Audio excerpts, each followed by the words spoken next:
Hello friends, welcome to Srinila's kitchen. இன்றைக்கி நம்ம சேனலில் ரொம்ப சூப்பரான ஒரு ரெசிபி தான் பார்க்க போகிறோம். கண்டிப்பாக எல்லாருமே ட்ரை பண்ணி பாருங்கள். ரொம்ப சூப்பராக இருக்கும், டேஸ்ட்டாகவும் இருக்கும். நம்மளோட சேனலில் ஃபஸ்ட் டைம் பார்க்குறவங்களா இருந்தால் சப்ஸ்கிரைப் பண்ணி வச்சுட்டு ஆளுங்கிற பட்டனை ப்ரெஸ் பண்ணிக்கோங்க. அப்போ தான் வீடியோ நோட்டிஃபிகேஷன் வந்து உடனே உங்களுக்கு கிடைக்கும். இப்போ வாங்க வீடியோக்குள்ளே போயிட்டு எப்படி இந்த ரெசிபியை பண்ணுறதுன்னு பார்க்கலாம்.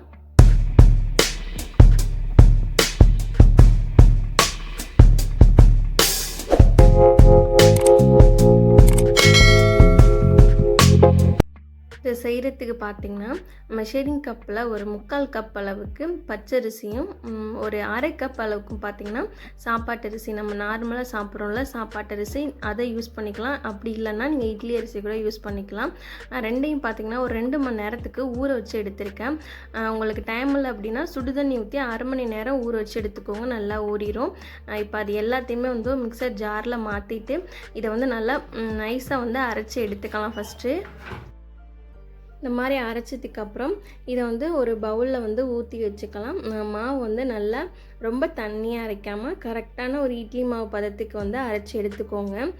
அரைச்சிட்டு இந்த மாதிரி பவுலுக்கு ட்ரான்ஸ்ஃபர் பண்ணதுக்கப்புறம் பார்த்திங்கன்னா, நான் ஒரு பாதி முட்டைக்கோஸ், பாதியில் ஒரு 1/4 கிலோ அளவுக்கு முட்டைக்கோஸ் எடுத்திருக்கேன். அந்த முட்டைக்கோஸை வந்து கிரேட்டர் இருக்குல்ல, அதில் வந்து துருவி எடுத்துக்கலாம். நீங்கள் கையால் அறிகிறத விட இந்த மாதிரி கிரேட்டரில் வந்து துருவி எடுத்தீங்க அப்படின்னா ரொம்ப நைஸாக இருக்கும். சாப்பிடும்போது வந்து இதை வந்து ஒதுக்கிட்டெல்லாம் சாப்பிட மாட்டாங்க, சேர்த்தே பார்த்திங்கன்னா சாப்பிட்ருவாங்க. பாருங்கள், தேங்காய் பூ மாதிரி வந்து ரொம்ப எப்படி சூப்பராக வந்து திருவி இருக்குது அப்படின்ட்டு.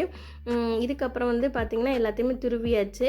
இதை வந்து நம்ம அரைச்சி வச்சுருக்கோம்ல மாவு, அது கூடவே வந்து சேர்த்துடலாம். நல்லா வந்து 2 கைப்பிடி அளவு வந்துச்சு. இதுக்கு அடுத்து பார்த்திங்கன்னா பொடியாக நறுக்கின வெங்காயம் வந்து 1 கப் அளவுக்கிட்ட சேர்த்துருக்கேன். நல்லா எல்லாத்தையும் பொடிசாக கட் பண்ணி சேர்த்துக்கோங்க, அப்போ தான் வந்து நல்லாயிருக்கும்.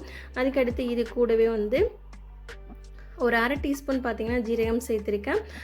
அடுத்து வந்து நல்லா ஒரு 2 கருவேப்பிலை கொத்து நல்லா பொடியாக நறுக்கிட்டு சேர்த்துக்கோங்க. அடுத்து வந்து காரத்துக்காக ஒரு பச்சை மிளகாய், அதையும் பொடிசாக நறுக்கிட்டு சேர்த்துக்கோங்க. கூடவே வந்து நமக்கு தேவையான அளவு உப்பு சேர்த்துக்கலாம். உப்பு சேர்த்துட்டு நல்லா அந்த மாதிரி கலந்து விட்டுருங்க. இப்போ நீங்கள் எதுவும் தண்ணி சேர்க்க வேணாம், பின்னாடி நம்மளுக்கு தண்ணி தேவை அப்படின்னா நம்ம சேர்த்துக்கலாம். ஃபஸ்ட்டு இதை ட்ரையாக கலந்து விட்டுட்டு அதுக்கடுத்து நம்ம என்ன பண்ண போகிறோம்னா புளிக்க வைக்க போகிறோம். புளிக்க வைக்கிறதுக்கு ஈஸியான ப்ராசஸ், சீக்கிரமான ப்ராசஸ் என்ன அப்படின்னு பார்த்திங்கன்னா, கண்டிப்பாக வீட்டில் பெரியவங்க இருந்தால் கண்டிப்பாக வெத்தலை இருக்கும். ஒரு வெத்தலை வாங்கி இந்த மாதிரி வந்து மேலே வச்சுருங்க. இதுக்கப்புறம் பார்த்திங்கன்னா லெமன் புழிஞ்சிட்டு தோல் இருக்கும்ல, அந்த தோலில் வந்து திரி போட்டு இந்த மாதிரி ஏற்றி வச்சுருக்கேன்.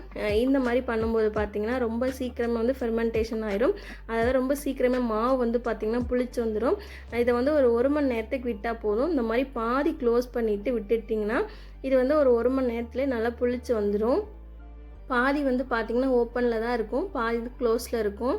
அந்த மாதிரி தான் இருக்கணும். அதுக்கடுத்து இப்போ நம்ம ஓப்பன் பண்ணி பார்க்கலாம். மாவு பார்த்திங்கன்னா 1 மணி நேரத்துக்கு கொஞ்சம் பார்த்திங்கன்னா புளிச்சு வந்தது. உங்களுக்கு ரொம்ப புளிக்கணும் டைம் இருக்குது அப்படின்னா நீங்கள் 3 மணி நேரம் கூட புளிக்க வச்சு எடுத்துக்கோங்க.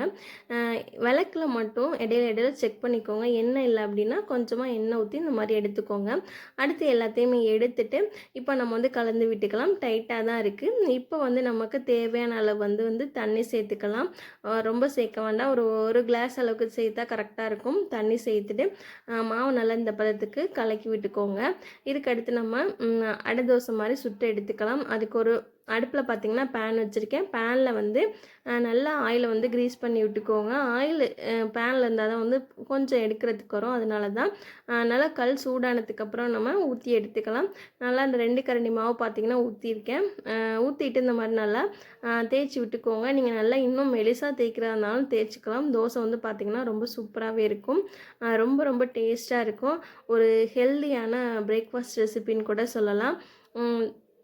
இந்த மாதிரி தேய்ச்சதுக்கப்புறம் ஒரு நிமிஷத்துக்கு வேக விட்டுருங்க. 1 நிமிஷத்துக்கு அப்புறம் இதை வந்து திருப்பி போட்டுக்கலாம். நல்லா ஓரங்களெல்லாம் எடுத்து விட்டுட்டு திருப்பி விட்டுருங்க. வேக வைக்கும்போது அடுப்பை வந்து மீடியம் ஃப்ளேமில் வச்சுக்கோங்க. ஹை ஃப்ளேமில் வச்சா பின்னாடி வந்து பார்த்திங்கன்னா தோசை வந்து கருவிடும். அதனால் மீடியம் ஃப்ளேமில் வச்சு நல்லா குக் பண்ணி எடுத்துக்கோங்க. இப்போ பார்த்திங்கன்னா தோசை நல்லா சூப்பராக ரெடி ஆகிடுச்சு. ரொம்ப ரொம்ப டேஸ்ட்டாக இருக்கும். கண்டிப்பாக எல்லாருமே ட்ரை பண்ணி பாருங்கள். அப்புறம் இந்த வீடியோ பிடிச்சிருந்தா ஒரு லைக் பண்ணுங்கள். உங்கள் ஃப்ரெண்ட்ஸ் அண்ட் ஃபேமிலிக்கு ஷேர் பண்ணி விடுங்க. நீங்கள் சப்ஸ்கிரைப் பண்ணாலும் பரவாயில்ல, ப்ளீஸ் ஒரு லைக்காவது பண்ணுங்கள். நீங்கள் லைக் பண்ணிங்க அப்படின்னா இந்த வீடியோவை நிறைய பேர் பார்க்குறதுக்கு சான்ஸ் இருக்குது. இந்த வீடியோ ஃபுல்லாக பார்த்து எல்லாருக்கும் ரொம்பவே நன்றி. தேங்க்ஸ் ஃபார் வாட்சிங்.